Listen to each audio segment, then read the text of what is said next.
Alright, attempt 16, part 2. We're immediately met with more underhanded tactics. 2 Aqua Grunts challenge me in a row without letting me heal in between. And I need to start with a toxic Pokemon, as the second grunt leads with a Wynaut. Luckily, Chomper can play this part, taking out the first grunt's Shelter in one hit, then 2-shotting Lombre. It then gets off a toxic against Vigoroth, who decides to slack off despite being at full HP. Nixie comes in to take an aerial ace, and then we switch between her and Carpy to take not very effective attacks, until the Vigoroth is KO'd.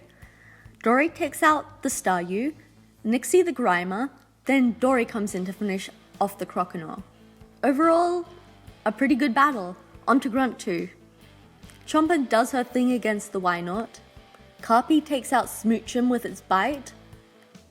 Chinchou really can't do much to Dory, though the paralysis is a little annoying. Wailmer can go boom at any time, so I'm a little worried, but Dory is luckily able to safely take it out. Night comes to finish off Clamperl, and with Dratini's only damaging attack being Dragon Rage, a set 40 damage move, it's easy to play around her and win. Now it's time for another rival battle with Brendan. Much like the other battles this run, I try to plan ahead.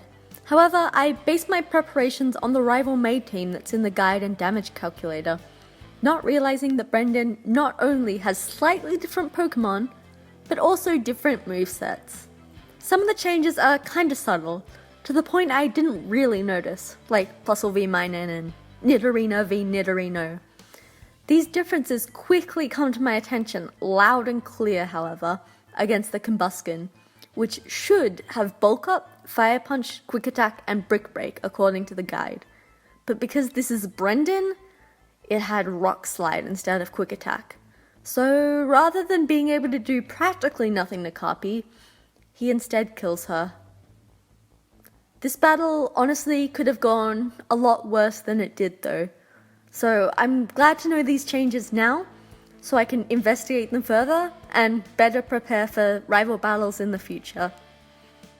We have one last obstacle before Moorville, Triathlete Alyssa, and in return for me underestimating her, she takes out Nest. However, now we've made it to Moorville, we have a bunch of new encounters.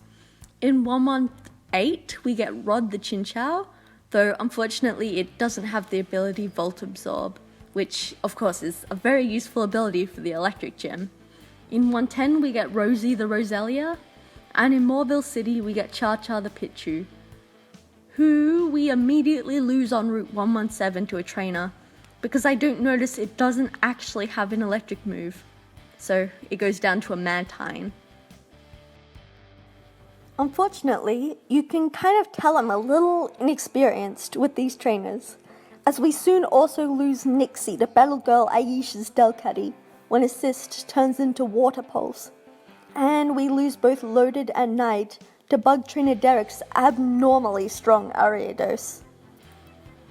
We get some new encounters however, Bone Gal the Cubone in Verdant Turf, and we encounter Beautifly in Route 117, but oh boy, was this battle a mistake.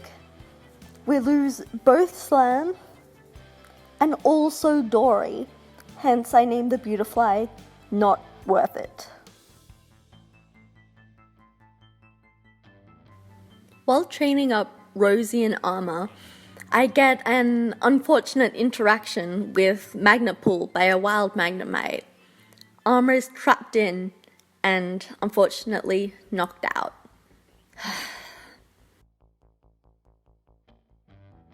With a team of exactly 6 Pokemon, no room for messing up, we face the first of Watson's gym trainers. And half the team goes down. I honestly don't even bother healing, just rush into the next trainer.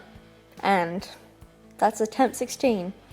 I'll PB, but I'm confident we can do better. See you in attempt 17.